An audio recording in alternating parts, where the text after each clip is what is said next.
오늘은 우리 기쁨의 교회 10주년 기념 설교의 마지막 시간입니다. 지난 12주간 우리는 함께 교회란 무엇인가 라는 주제로 하나님의 말씀을 나누었습니다. 교회, 예수 그리스도의 몸된 교회는 어떠한 공동체인가를 함께 알아보면서 우리 교회의 지난 10년간 또 앞으로의 10년간의 모습을 함께 그려보는 시간이었습니다. 오늘은 그 마지막 시간으로 기쁨의 교회가 처음에 설립될 당시부터 지금까지 꿈꾸고 기대하고 소망해왔던 것이 무엇인가를 함께 살피면서 교회란 무엇인가 시리즈에 막을 내리고자 합니다. 2014년 8월 달에 그 당시 저는 부교역자로 사역하고 있었는데 고민이 좀 있었습니다. 교회를 개척해야 하는 것일까, 또 아니면 다른 교회로 가야 하는 것일까, 그런 고민을 하던 중에 기도원에 올라가서 기도를 했습니다. 금식 기도를 하고 있었는데 그때 응답굴이라고 하는 굴에 들어가서 기도를 했어요. 그 응답굴이 실제로 있습니다. 나중에 가보신 분도 계시겠지만 나중에 제가 꼭 보여드리고 싶은데 너무 아름다워요. 한탄강이 이렇게 보이는 그 응답굴에 가서 기도를 하고 있었는데, 주님, 교회 개척을 해야 합니까? 이렇게 기도를 하는데 주님께서 저에게 뭐 해라 마라 이런 말은 안 하시고 딱 한 말씀 하셨어요. 안디옥 교회다. 이렇게 그냥 그 안디옥 교회다, 그 한 말씀, 그 한 말씀을 딱 듣자마자 제가 마치 그림처럼 사도행전 11장 19절부터 30절까지 또 사도행전 13장 1-3절까지 말씀이 다 기억이 나는 거예요. 제가 특별히 너무나도 사랑했고 너무나도 아름다운 교회의 모습이 그 안디옥 교회였기 때문입니다. 그리고 돌아와서 마음의 결단을 내리고 그 당시에 저랑 굉장히 친하게 지내던 우리 손우석 전도사님에게 이 말씀을 나눴어요. 그랬더니 우리 손우석 전도사님이 자기가 그 개척하는 교회에 부교역자로 들어오겠다. 아직 성도도 없는데 뭔 부교역자냐. 그런데 부교역자로 들어오겠다는 거예요. 그래서 제가 보니까 안디옥 교회는 5명의 이 교회 지도자가 있더라고요. 그래서 한 명이 다 하는 게 아니니까 그럼 같이 공동 목회하자 해가지고 이제 2014년 10월부터 준비 모임이 시작이 되어지고, 또 저희가 2014년 10월 말에 후암동 계약을 하고 후암동 공사를 바로 시작하면서 기쁨의 교회 역사가 시작이 되었습니다. 그만큼 기쁨의 교회와 안디옥 교회는 뗄래야 뗄 수가 없는 관계에 놓여져 있는 것이죠. 많은 교회들이 안디옥 교회를 초대교회 좋은 모델의 하나 정도로 생각하지만 기쁨의 교회만큼은 언제나 안디옥 교회가 비전이었고 모델이었습니다. 하나밖에 없는 모델. 얼마나 우리가 안디옥 교회를 닮아 있느냐가 우리 교회가 잘하고 있느냐 못하고 있느냐를 결정한다라고 생각이 들 정도로 안디옥 교회는 부족하지만 기쁨의 교회를 설립한 저에게 있어서는 가장 중요한 교회의 모델 그 자체였다고 할 수 있습니다. 안디옥 교회는 예루살렘 교회의 흩어짐 이후에 새롭게 전 세계에 놓여져 있는 교회의 중심지로서 역할을 한 것입니다.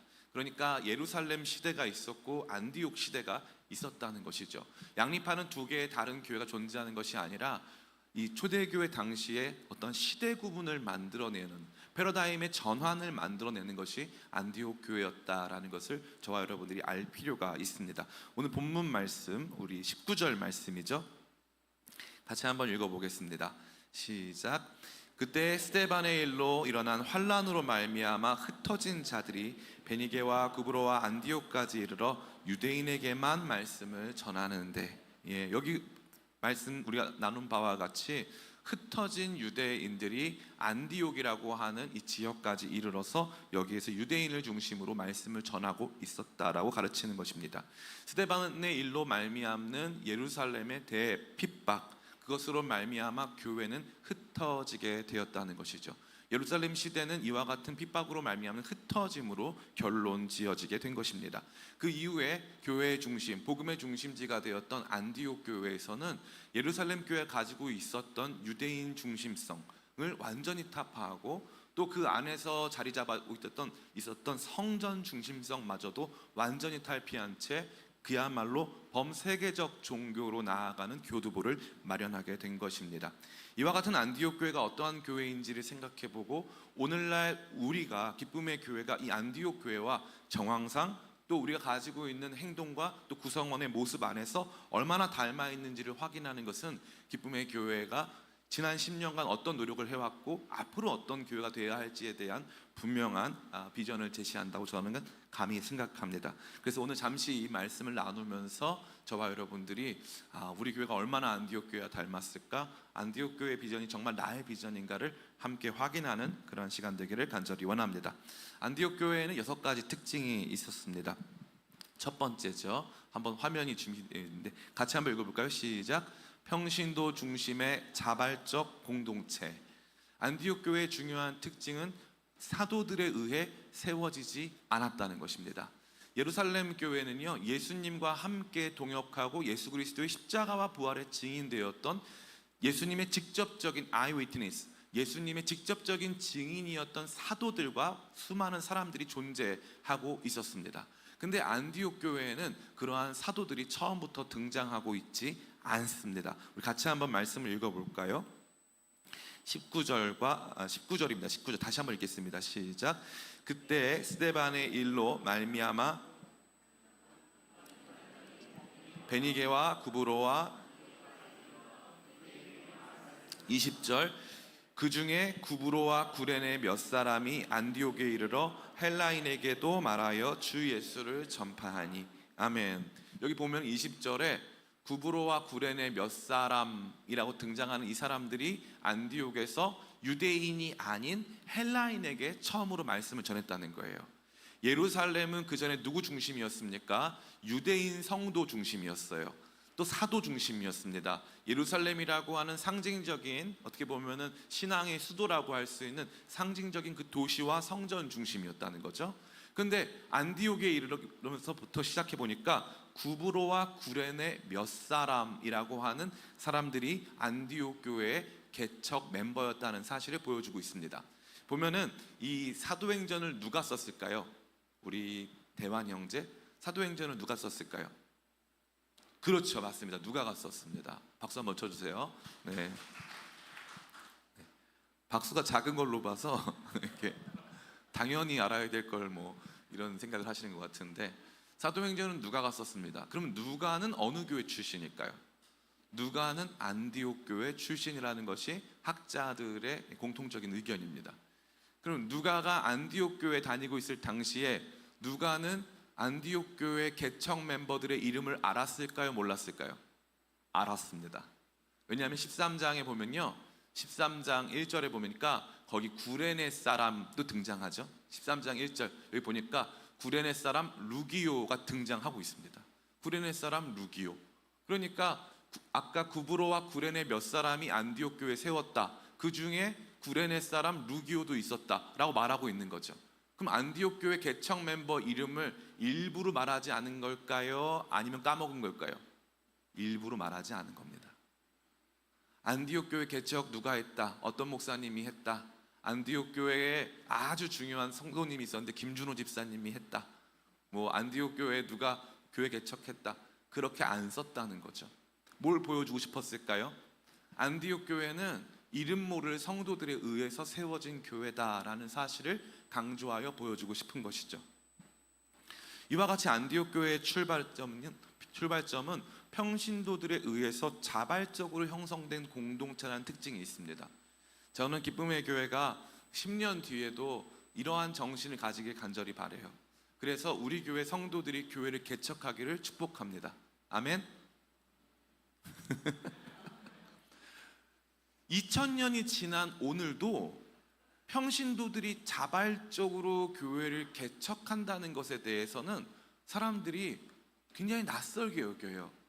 교회는 목회자들이 개척하고 성직자들이 개척하는 것으로 여기고 있다는 거죠. 그런데 그렇지 않습니다.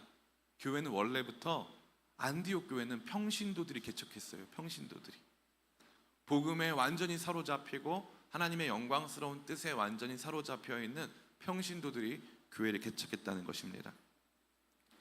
저는 어릴 때부터 교회 개척을 많이 보고 살았어요. 저희 어머니가 제가 초등학교 5학년 때쯤 되었을 때 저기 지금 이 용리단길 어딘가에 갑자기 교회를 개척한다는 거예요.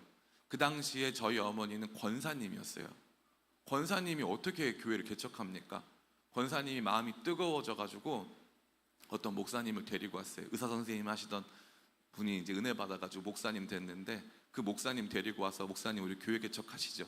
그래가지고 저희 어머니 권사님이셨는데 교회를 개척했어요. 지금도 기억나요. 양문교회라는 교회였어요. 그 교회를 용산에 개척했을 때 처음에 40명, 50명씩 모이더라고요. 너무 신기했어요. 그러다가 어느 날 저희 어머니가 교회를 나오셨어요. 그러더니 갑자기 남대문에 또 교회를 개척하시겠대요. 그래가지고 이번에는 미국의 포드 자동차의 부사장으로 계시던 목사님이 계셨어요. 그분은 아주 유명한 공학 박사시면서 또 자동차 회사의 임원이면서 또 목사님이셨어요. 근데 이분이 세브란스 병원에서 이제 환우들을 위해서 일주일에 한 번씩 가서 말씀을 전하고 있는데 저희 형이랑 친해진 거예요. 그래서 저희 어머니가 그 목사님을 알게 되면서 교회를 또 세우자 그래서 권사님이었는데 남대문 시장에 교회를 또 세웠어요. 저는 또 그 교회에 출석했죠. 그리고 나서 이제 중학생 때가 됐는데 저희 어머니가 저희 집에서 강북구 번동에 있는 주공 아파트라고 하는 아파트인데 우리나라에 최초로 생긴 영구임대 아파트예요. 가난한 사람들만 살 수 있는 아파트. 10평밖에 안 되는 작은 집에 장롱 하나 들어가면 사람들이 앉을 데도 없는 그런 아파트에 살았어요. 저희 어머니가 이번에는 외교관 출신의 목사님을 데려왔어요. 그래서 권사님이던 저희 어머니가 외교관 출신 목사님을 저희 집 10평짜리 집에서 교회를 개척한 거예요. 교회를 개척하니까 아침 9시만 되면 저는 그 교회 성도가 아니거든요. 근데 저희 집이 교회가 되니까 아침 9시에 저희 집에 성도들이 모이더라고요. 저는 다른 교회 나갔어요. 저는 그때부터 봤어요. 권사님들이, 집사님들이, 장로님들이 모여서 교회를 개척하는 모습. 그리고 그분들 다 선교사 되시고 다 그랬어요. 진짜 뜨거운 성도들은요, 교회를 개척해요. 정말 교회를 개척해요. 함께 모여서 복음으로 뜨거워진 사람들은 아무리 척박한 환경에 있다 할지라도 교회를 개척해요. 그리고 나서 저희 어머니가 이제 나중에 목사 안수를 받으시고 남대문 시장에 교회를 개척하셨어요. 남대문 시장은 어떤 곳이냐면요, 앉아있다가 그날 하루에도 깡패들도 돌아다니고 몸이 장애를 입으신 분들이 뭐 끌고 다니면서 구걸하고 분쟁이 일어나고 쌍욕을 하고 서로 싸우고 머리끄댕이 잡고 바람 피고 술 먹고 이러는 곳이 남대문 시장이에요. 근데 거기서 커피 파는 권사님이랑 잠옷 팔던 저희 엄마랑 몇몇 사람들이 모여가지고 교회를 개척했어요. 교회를 개척했어요. 여기 거기서 오신 분들도 많이 계세요. 교회는 목사님이 개척하는 거라고요? 저는 그렇게 배워본 적이 없어요. 교회는 성도들이 개척하는 거예요. 성도들이 나가서 내 삶의 현장에서 직장 한가운데서 사람들과의 틈바구니에서 누군가의 고통을 어루만지며 함께 교회를 개척하는 것이 안디옥 교회의 출발이었어요. 출발이었습니다. 기쁨의 교회도 마찬가지예요. 물론 목회자 가정 두 가정이 같이 시작한 것은 맞습니다. 그러나 대부분의 사람들은 청년들이었고요, 신학생들이었고 어떤 의미로 보면 거의 불신자와 가까운 사람들이 교회의 출발점에 있었다는 사실이죠. 교회는 목사님들이 개척한다라고 하는 구태의연한 생각, 2000년 전에도 그렇게 안 했는데 내가 나가서 얼마든지 교회 개척할 수 있고 얼마든지 새로운 공동체를 시작할 수 있고 복음으로 내가 아닌 타인들의 삶을 변화시킬 수 있다고 믿는 사람들의 공동체, 이게 안디옥 교회의 출발입니다. 우리가 이렇게 될 수는 없다 할지라도 평신도가 교회를 개척할 수 있구나, 그리고 어떤 의미로 정말 모범적인 평신도들은 교회를 개척하는구나, 그리고 나도 언젠가 나에게도 그런 복음의 열정을 주신다면 나도 교회를 개척할 수 있구나라고 하는 기본적인 상식을 탑재하시는 저와 여러분 다 되시기를 간절히 바랍니다. 그건 상식이에요. 상식. 복음을 왜 자꾸 성직자들의 것으로 자꾸 여러분에게 주신 권리, 여러분에게 주신 능력, 오직 성령이 너에게 임하시면 너희가 권능을 받고 증인되리라 말씀하셨는데 성직자들만 권능 받고 성직자들만 증인되라고 하셨습니까? 그렇지 않죠. 자발적으로 복음을 전하는 일들이 시작되어야 한다는 것입니다. 기쁨의 교회 초창기에 우리 교회에 외국인 자매가 하나 찾아왔어요. 드니스라고 하는 자매입니다. 이 드니스라고 하는 자매가 찾아왔을 때 제가 한 거라고는 그날 일본 팀이 이제 우리 오면서 우리가 식사 대접을 하고 있었는 날이었는데 그 자매가 와가지고 제가 들어오라고 해가지고 밥 먹이고 그 다음에 피아노 연습한다 그래가지고 피아노 연습하라고 한 게 다예요. 그리고 저는 그 자매를 잊고 있었습니다. 그런데 너무 재밌게도 이 자매가 실제로 피아노 연습하러 오는 거예요. 그러니까 이 자매가 혼자 와서 심심할 거니까 우리 청년들이 한 명씩 돌아가면서 이 자매 피아노 연습하러 왔을 때 밥 사주고 커피를 사주더라고요. 그러니까 이 자매가 주일날 교회를 출석하는 거예요. 우리가 이 자매를 위해서 오후 5시에 국제 예배를 만들었어요. 영어로. 정도란 집사님 찬양 인도자, 최지현 형제 설교자, 저 설교자 이렇게 해서 만들었어요. 근데 이 자매 너무 웃긴 게 본인을 위해서 국제 예배를 만들었는데 오전 11시 예배에 오더라고요. 한국말로 하는 예배. 그래도 무슨 말인지 모르겠대. 계속. 아니 5시에 오라고 그랬는데 오전 11시에만 오더라고요. 근데 이 자매를 데리고 우리가 수련회도 같이 갔어요.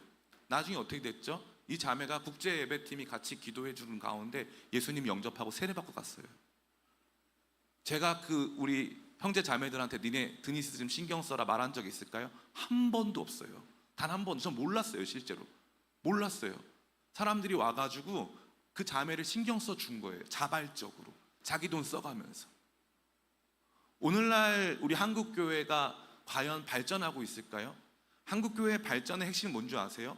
성도들이 자기에게 주어진 주권적인 능력을 이해하고 주체적으로 신앙의 주인공으로서 역할을 해야 한다는 거예요. 능동성을 가지고 우리에게 주신 부서, 우리가 주신 공동체를 섬기면서 무언가 새롭게 하는 그 방향으로 나가야 되는 것이죠. 그러면 이것이 우리 교회들의 어찌 보면은 발전적이고 진보적인 모습이라고 한다면 2000년 전에 비해서 우리는 그 자발성을 확보했는가, 아니면 스스로 종이 되고 싶어 하는가, 목회자의 종이 되고 싶어 하는가? 여러분 대답해 보셔야 돼요. 여러분 목회자의 종 되고 싶으세요? 교회에서 소비자 되고 싶으세요? 안디옥 교회는요 소비자가 아니었어요. 생산자들이었어요. 복음의 생산자, 교회 건설자들이었다는 거죠. 담임 목사님 있었습니까? 없었어요. 공동체가 먼저 생기니까 예루살렘에서 담임 목사님 파송해 준 거예요. 너무 기가 막히지 않습니까? 특이한 건 대한민국도 똑같아요. 천주교를 포함한 우리 그리스도교 전체에 있어서 선교 역사 가장 특이한 나라 중에 하나가 대한민국입니다. 대한민국은요 선교사가 오지 않았는데 공동체가 먼저 생겼어요. 대한민국은 복음이 전해지지 않았는데 한국말로 된 성경이 먼저 나왔습니다. 신기하죠? 그래서 우리는요 굉장히 주체적인 생각을 가지고 있는 민족이고 굉장히 주체적인 생각을 가지고 있는 교회 공동체의 전통을 갖고 있는 거예요. 그러니까 자꾸 우리가 목회자의 종이 되고 어떤 시스템의 종이 되려고 하는 순간부터, 그때부터 신앙생활의 역동성은 현저히 저하되어지고 예수 그리스도를 믿고 따르는 진정한 기쁨을 상실하는 것입니다. 목사님이 해주기를, 이야기를 해주고 틀을 만들어주고 명령해주고 부탁해주기를, 너무나도 이 수동적인 모습 아닙니까? 안디옥 교회는 어땠죠? 아니요, 목사님 없어요. 자신들이 판단합니다. 자신들이 판단해요. 좀 이따 살펴보겠지만 유대인들에게만 복음을 전하고 있었는데 헬라인에게 전하라는 명령이 없었어요. 그딴 건 중요한 거 아니에요. 그냥 하면 되는 거죠. 적극적으로 가서 합니다. 그랬더니 일이 돼요. 일이 되고 나니까 사람들이 붙는 거죠. 계획을 먼저 수립하거나 먼저 시스템을 만들지 않았다는 거예요. 도전적으로, 자발적으로 우리가 마땅히 해야 하는 원리와 원칙을 가지고 접근하고 다가가고 돌파했다는 거죠. 평신도 중심의 거룩한 자발성을 가지고 있는 안디옥 교회, 저는 우리 기쁨의 교회가 지난 10년간 그 역사를 이루어왔으며 앞으로도 그 역사를 이루어갈 줄 믿습니다. 아멘이 없어도 괜찮습니다. 제가 너무 아멘이 길들여진 것 같아요. 제가 외부 집회를 가면 아멘을 너무 잘해주시는데 우리 교회 오면 아멘을 많이 안 해주시니까 이제는 좀 많이 길들여진 것 같습니다. 두 번째, 안디옥 교회 특징이 뭡니까? 읽어볼까요? 시작. 선을 넘는 공동체. 안디옥 교회는 선을 넘습니다. 우리 다시 한번 11장 19절 20절 같이 읽습니다. 시작. 그때 스데반의 일로 일어난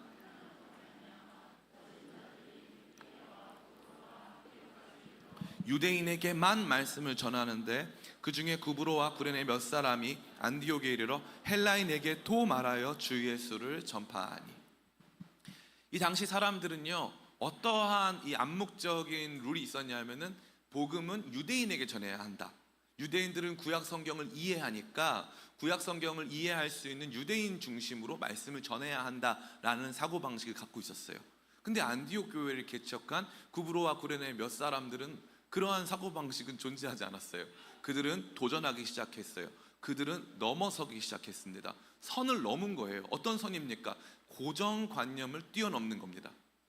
안전망을 뛰어넘는 거예요.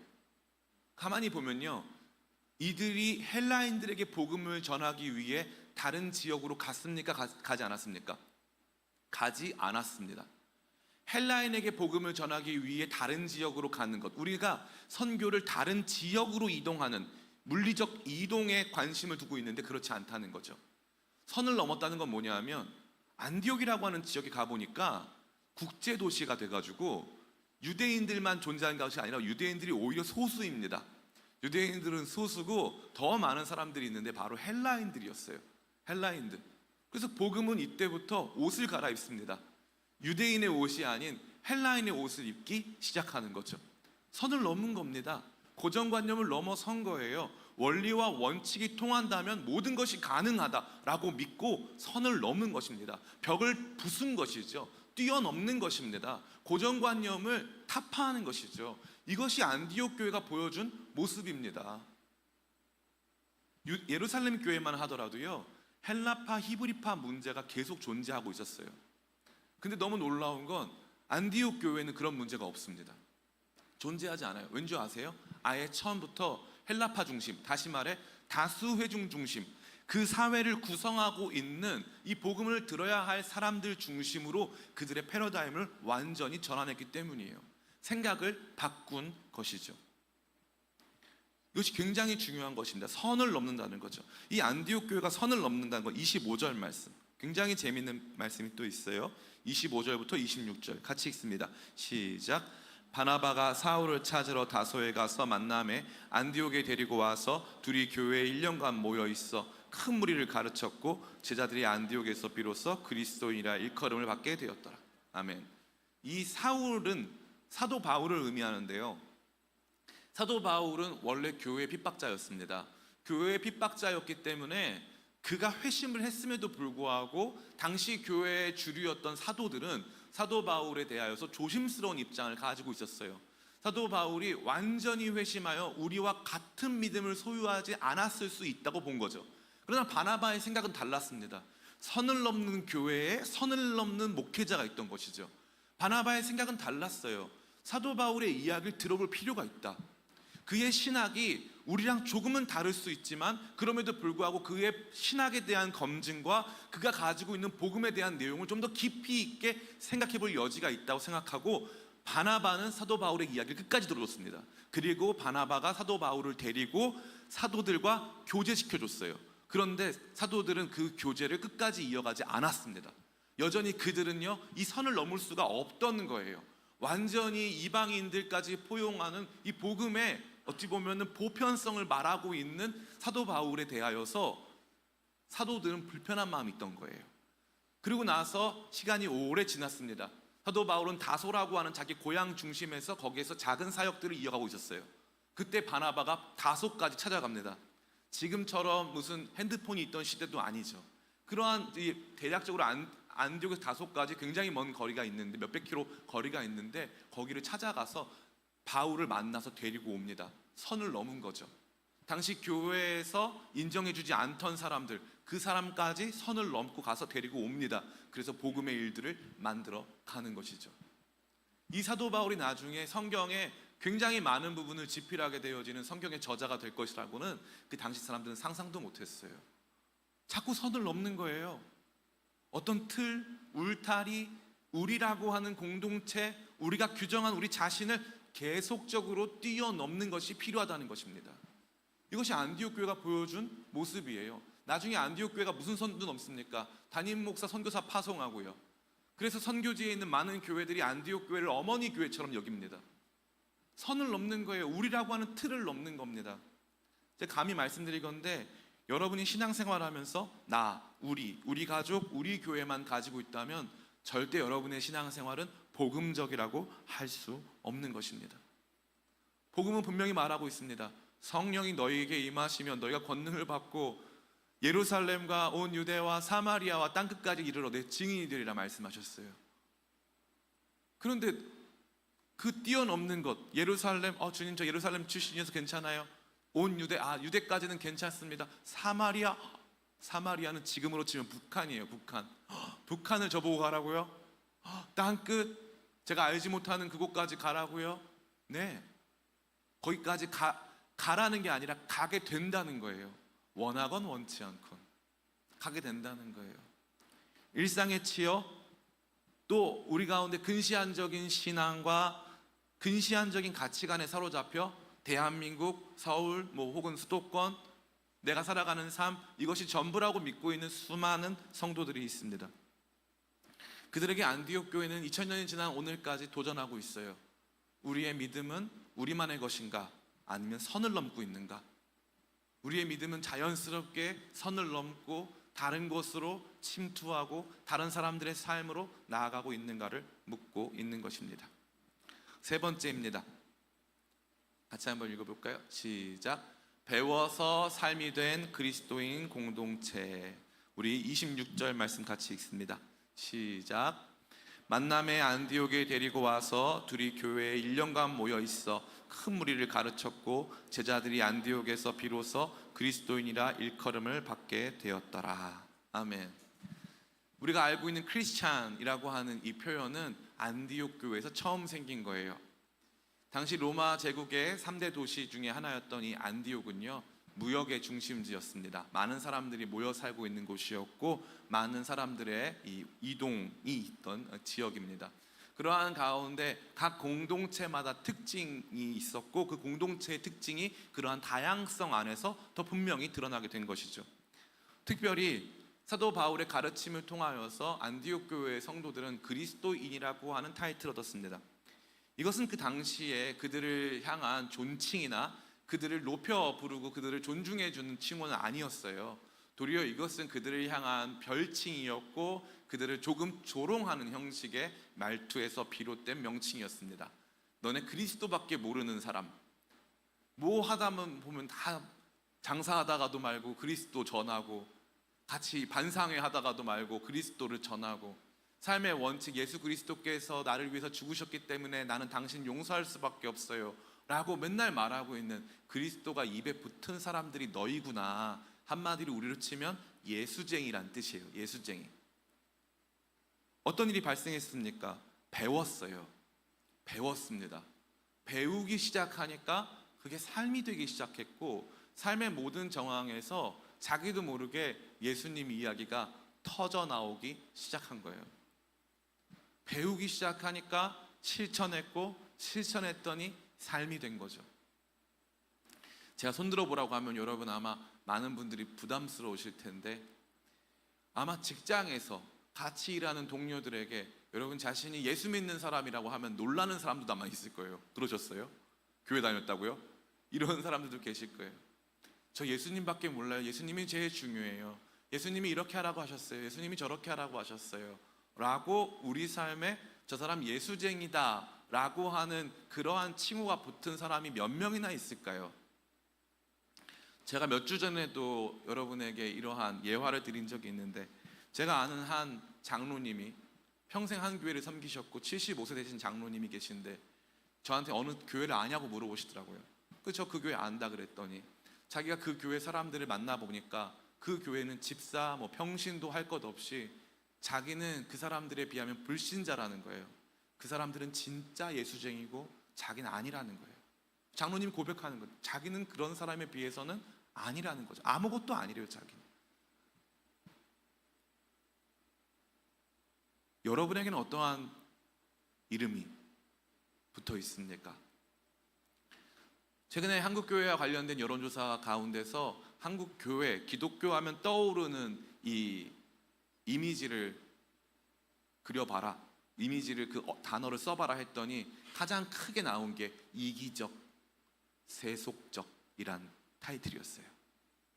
불교, 천주교는 종교적, 경건한 이런 타이틀이 붙었다면 기독교인들에게는 제일 크게 붙는 게 이기적, 세속적이었어요.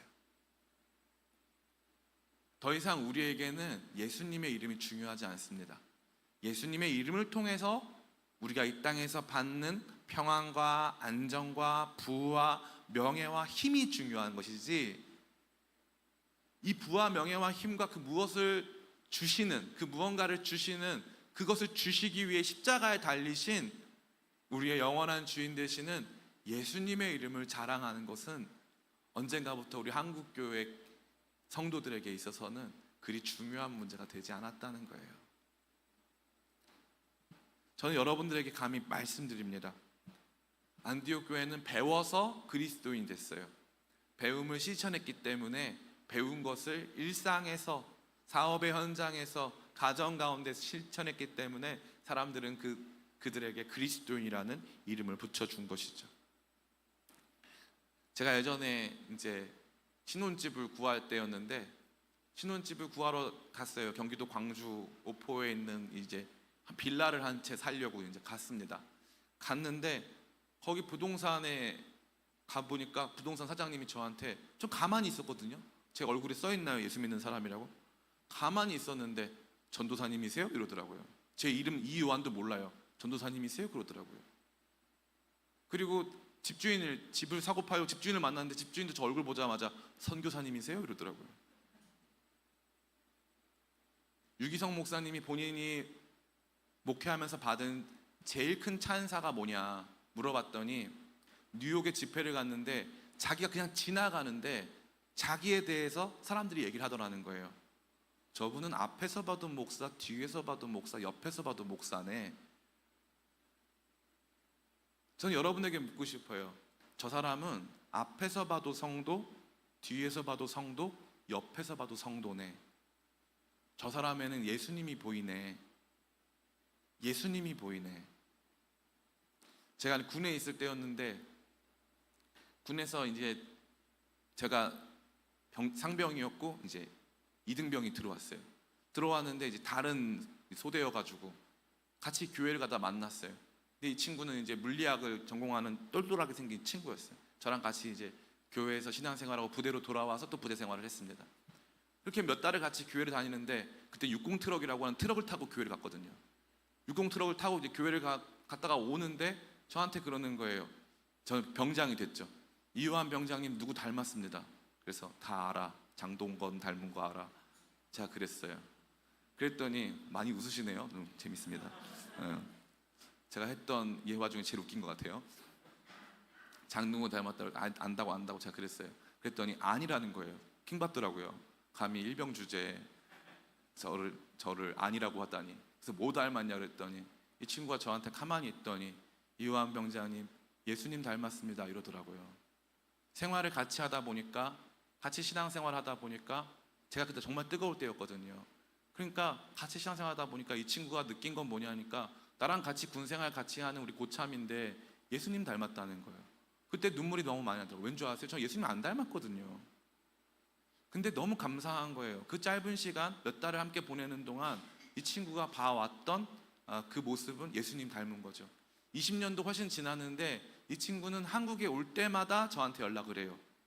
한국에 올 때마다 저랑 연락하고, 지금도 로켓 연구하는 친구인데 지금도 저랑 만나고 신앙 얘기를 하고 삶에 대해서 얘기합니다.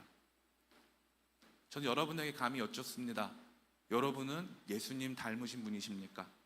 우리는 얘기하죠. 예수님 닮는 게 쉽습니까? 근데 로마서에 보니까 하나님께서 저와 여러분을 구원하셔서 그 아들의 영을 주심은 그 아들의 형상을 담게끔 하려고 저와 여러분에게 성령 주셨다고 되어 있어요. 성령이 열매 맺게 하시는 이유는 예수님 닮게 하려는 거예요. 그래서 그리스도인이라고 하는 그 이름이 우리에게는 영광인 것이고, 그 이름이 우리에게는 소망이고 우리가 이루고 싶은 꿈이 되어야 한다는 거예요. 그것을 말로 하지 않는다 할지라도 우리 일상 곳곳에 배어있는 예수 그리스도의 십자가를 연상케 하는 모습, 고난 가운데서도 예수 그리스도의 부활을 믿는 사람들이 보여주는 거룩한 용기와 도전을 보여주며 우리는 점차적으로 그리스도인 되어야 한다라는 것입니다. 지난 10년간의 기쁨의 교회의 거룩한 도전이 저는 이 그리스도인 공동체를 만드는 과정이었다고 믿고 있으며 앞으로도 그렇게 될 줄 믿습니다. 네 번째입니다. 같이 읽습니다. 시작. 기도하고 금식하여 상식을 넘어 성령께 순종하는 교회. 아멘. 우리 13장 1절부터 3절입니다. 같이 읽습니다. 시작. 안디옥 교회에 선지자들과 교사들이 있으니 곧 바나바와 니게르라 하는 시므온과 구레네 사람 루기오와 분봉왕 헤롯의 젖동생 마나엔과 및 사울이라. 주를 섬겨 금식할 때에 성령이 이르시되 내가 불러 시키는 일을 위하여 바나바와 사울을 따로 세우라 하시니 이에 금식하며 기도하고 두 사람에게 안수하여 보내니라. 여기 보니까 금식이란 단어가 두 번 등장합니다. 예루살렘 교회에는 금식한 적이 있을까요, 없을까요? 예루살렘 교회가 금식한 적이 있을 수도 있는데 최소한 누가가 기록한 사도행전에서는 기록하지 않았다는 것을 볼 때 예루살렘 교회에서의 금식은 빈번하거나 정기적으로 행해진 것 같지는 않습니다. 그러나 안디옥 교회에서의 금식은 상당히 빈번하게 행해지고 상당히 어떻게 보면은 중요한 일정으로 간주되었다는 것을 볼 수 있어요. 2절 말씀 보니까 주를 섬겨 금식할 때에, 그러니까 목적, 주님 어떻게 할까요? 주님께 물어보면서 금식한 게 아니라 주님을 예배하며 그냥 금식했다는 거예요. 금식에 목적이 있다는 거 없다는 거죠. 금식은 주님하고 교제하려고, 더 집중적으로 기도하려고, 주님께 집중하려고 하는 연례 행사와 정기적인 신앙 경건 활동이었다는 거예요. 그런데 이러한 정기적인 신앙 경건 활동이 지속하는 가운데서 갑자기 성령께서 말씀하기 시작했다는 거죠. 그럼 이 말씀을 누가 들었습니까? 여기 보니까 한 사람이 들은 것처럼 보여요? 아니면은 안디옥 교회 리더들이 다 들은 것 같아요? 대답을 안 하시기로. 여기 보니까 성령이 이르시되 내가 불러 시키는 일을 위하여 바나바와 사울을 따로 세우라 하시니, 바나바와 사울은 들었을까요? 바나바와 사울만 들었을까요? 아니에요. 성령께서 이 5명 모두에게 동일한 느낌으로, 동일한 내용으로, 동일한 감동으로 함께 무언가를 말씀하고 있다라고 하는 인식을 주신 거예요. 너무 신기하지 않습니까? 교회가 금식하기 시작하니까 성령의 음성을 같이 들어요. 성령의 음성을 같이 듣습니다. 오늘날 이제 우리가 간과하는 여러 가지 은사 중에 하나가 예언의 은사입니다. 이 예언의 은사가 단순히 성경 말씀을 잘 해석하고 이것에 대하여서 미래적인, 다시 말해 근미래가 아닌 먼 미래, 혹은 하나님의 궁극적인 계획에 대해서 선포하는 행위 정도로 간주될 때가 참 많이 있는데요, 저는 날이 가면 갈수록 이 예언의 은사가 있거나 예언, 다시 말해 앞으로 이루어질 일들에 대해서 하나님이 보여주시는 내용들이 조금씩은 있다는 것을 믿게 되었습니다. 교회 안에서 사람들 사이에서 비슷한 감정이나 비슷한 내용의 의지, 비슷한 내용의 영향들을 발견하게 되고, 그와 그에 따른 하나님께서 일하실 내용들이 불분명하지만 그럼에도 불구하고 비교적 선명하게 우리 가운데 보여지는 일들이 종종 있다라는 거죠. 즉 성령의 역사는 지금도 존재하고 지금도 우리를 이끌어 가실 수 있다라는 것입니다. 우리 교회가 해야 될 내용들, 우리 교회가 가야 될 방향성에 대하여서 함께 생각할 수 있다는 거죠. 성령의 역사 가운데 순종하면서 기도하고 금식할 때 성령의 역사가 나타나기 시작했고, 그때 무슨 일이 발생합니까? 여기 보니까 바나바와 사울을 보냅니다. 바나바는 누구였죠? 바나바는 안디옥 교회 담임 목사님. 사울은 누구였습니까? 안디옥 교회 성장을 이끈 가장 중요한 성경 교사가 사울이었어요. 성령께서는 누구를 보내기 원하셨습니까? 여기 등장하고 있는 바나바와 니게르라 하는 시므온과 구레네 사람 루기오와 분봉왕 헤롯의 젖동생 마나엔이 아니라 여기 보니까 바나바, 사울, 다시 말해 가장 중요한 두 사람을 보내라. 안디옥 교회가 부흥하고 있었어요? 쇠퇴하고 있었어요? 부흥하고 있었죠. 엄청나게 부흥하고 있었습니다.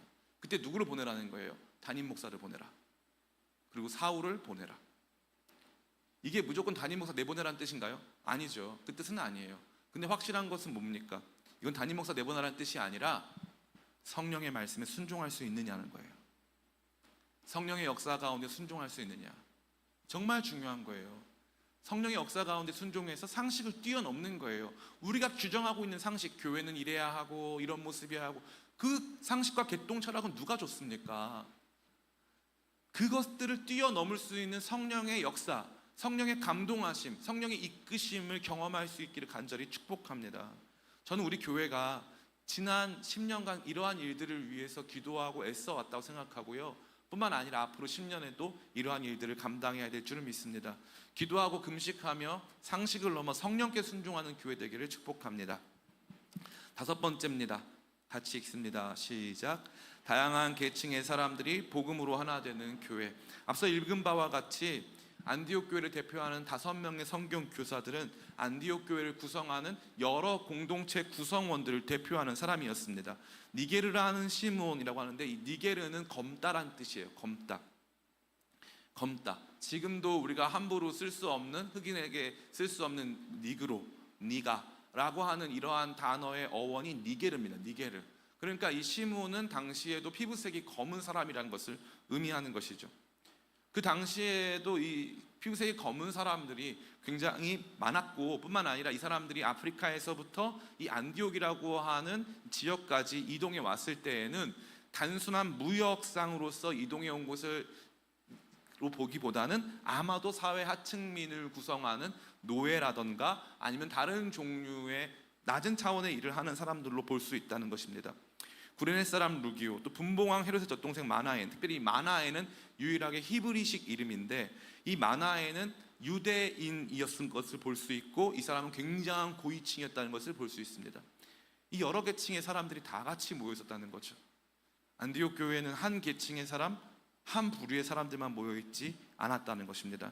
다양한 계층의 사람들이 함께 복음으로 하나 되고 있었다는 사실입니다.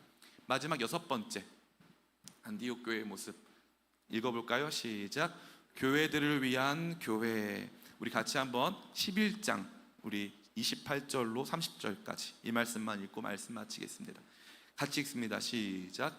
그 중에 아가보라 하는 한 사람이 일어나 성령으로 말하되 천하에 큰 흉년이 들리라 하더니 글라우디오 때에 그렇게 되니라. 제자들이 각각 그 힘대로 유대에 사는 형제들에게 부조를 보내기로 작정하고 이를 실행하여 바나바와 사울의 손으로 장로들에게 보내니라. 아멘. 여기 유대에 사는 그 형제들이라고 하는 것은 예루살렘 교회를 의미하는 것입니다. 안디옥 교회가 생긴 지 얼마 안 됐는데 큰 흉년이 들었어요. 근데 이 흉년이 어떤 흉년이냐 하면은 28절에 보니까 천하의 큰 흉년이라고 되어 있어요. 그러니까 안디옥 교회도 흉년의 영향을 받았을까요? 안 받았을까요? 받았어요. 안디옥 교회도 힘든 상황이고 안디옥 지역도 힘든 상황입니다. 특별히 이 무역을 하는 동네였기 때문에 이 안디옥이라고 하는 지역은 무역을 하는 동네다 보니까 시장 경기 영향을 굉장히 많이 받습니다. 그러한 곳이어서 다른 지역에서 흉년이 나면 여기도 무역이 원활하게 이루어질 수가 없다는 거예요. 자기들만 행복하게 살 수는 없다는 거죠. 근데 어떤 일이 발생합니까? 자기 교회도 힘들고 어려운데 다른 교회를 돕기 시작한 것입니다. 다른 교회를 돕기 시작한 거죠. 왜 그랬을까요? 안디옥 교회는요, 단 한 번도 우리 교회, 내 교회가 전부라고 믿은 적이 없다는 거예요.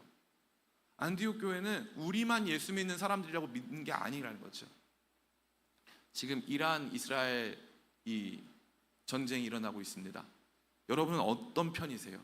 누구 편이십니까?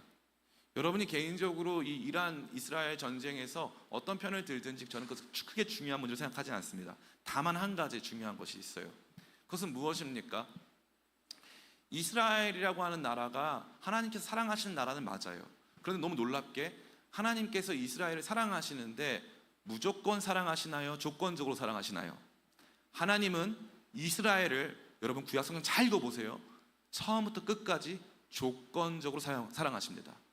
그래서 하나님 어떻게 하시냐면 이스라엘이 말을 안 들으면 계속 선지자를 보내시다가 환난을 주세요. 그러다가 안 되니까 어떻게 하십니까? 이스라엘을 바벨론 포로로 삼으시고 예루살렘을 다 부숴버리십니다. 이번에 만약에 이 전쟁을 통해서 예루살렘이 부서져도 놀라질 필요 없어요. 하나님 원래 그렇게 하셨거든요. 원래 그렇게 하셨어요.